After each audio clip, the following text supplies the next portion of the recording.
burnout isn't just when you're tired. It's when you feel like you're failing. It's when you feel like you can't show up. It's when you feel like you can't even do a tiny task that you could do before. And if you live with bipolar, burnout doesn't just drain you. It can cause your moods to completely swing out of control. For me, burnout was me sitting at my desk feeling like I couldn't concentrate. It was me snapping at the people that I loved because I was extremely stressed out and overwhelmed.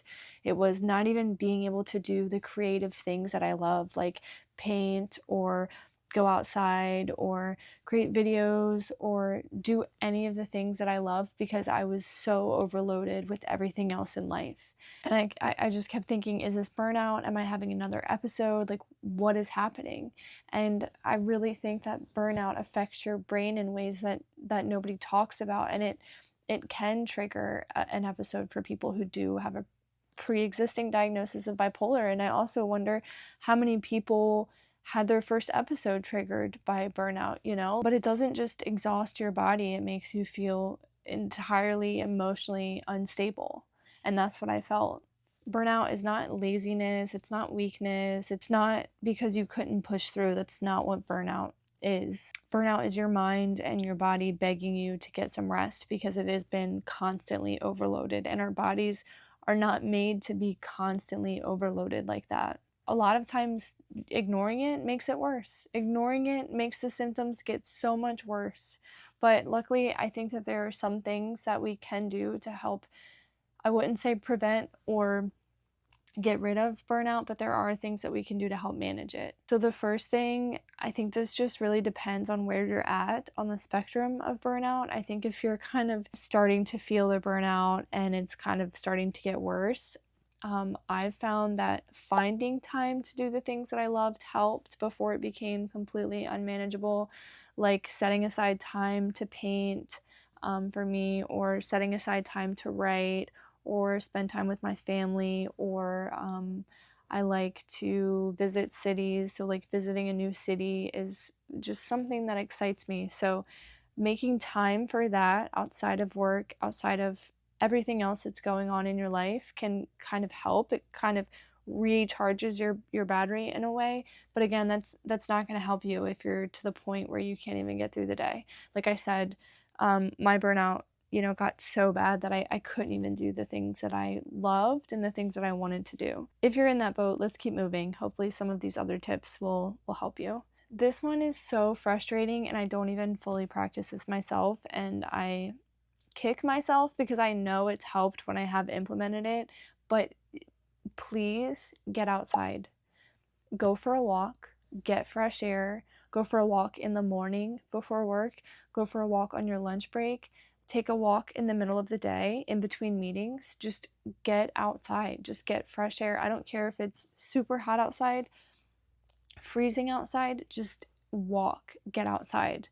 I think it's just something about feeling the sun and feeling the fresh air. It is just so refreshing. A lot of times we're just stuck in the house or we're stuck at our jobs and we're not experiencing nature. And I think nature is extremely effective in grounding us. So I would say get out in nature as best as you can, as often as you can. I know it's going to be more difficult if it's cold, but it has truly helped me.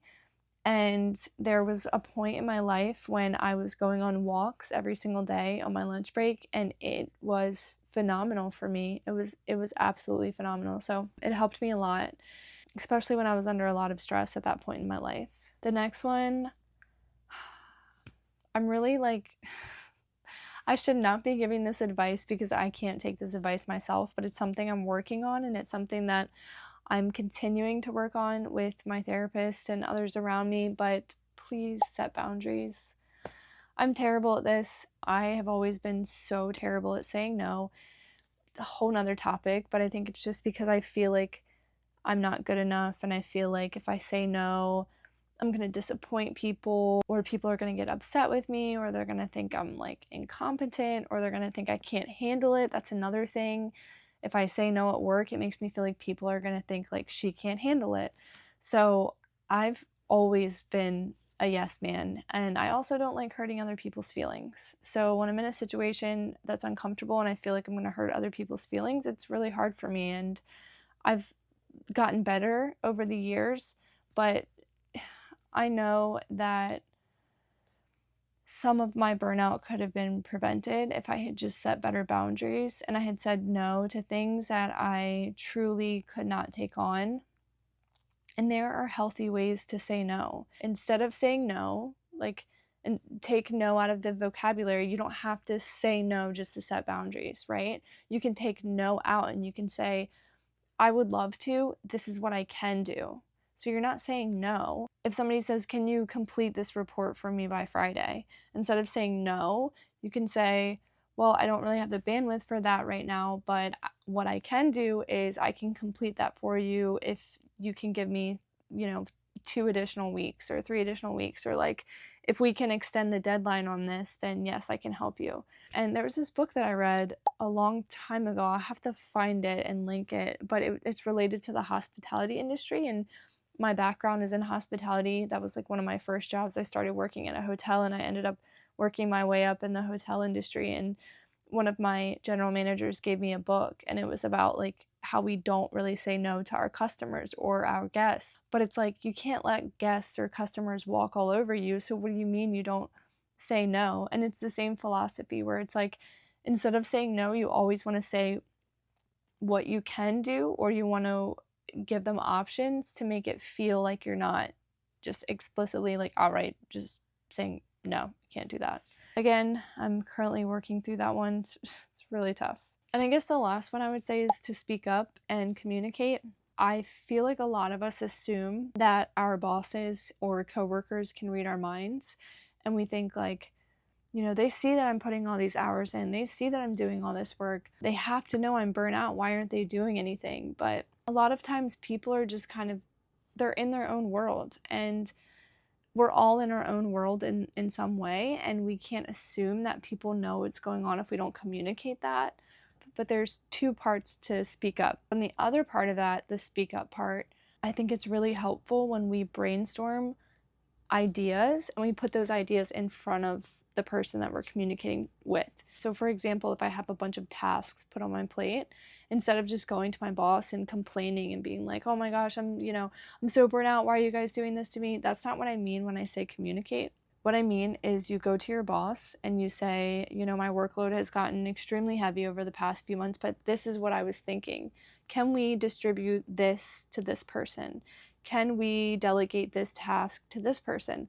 Can we extend this deadline? Can we shift these priorities around?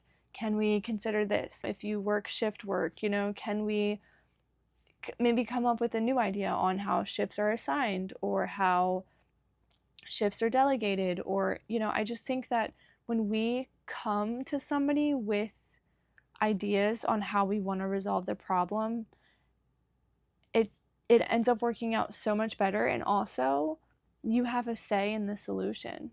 You're doing half of the work and you can come up with a solution that you think works best for you. And, maybe your boss won't go for your exact solution, but at least you did half of the work to get yourself there. That's just, those are just my thoughts for today. What do you do when burnout hits? I think that we all probably found different ways to help us. So if there's something that you do that I didn't mention, feel free to leave it in the comments. If you're burnt out, I'm so sorry that you're going through this and experiencing this, but you're not broken and you're not alone. And it's not because you couldn't handle it. And it's not because you're weak, and it's not because of any of that.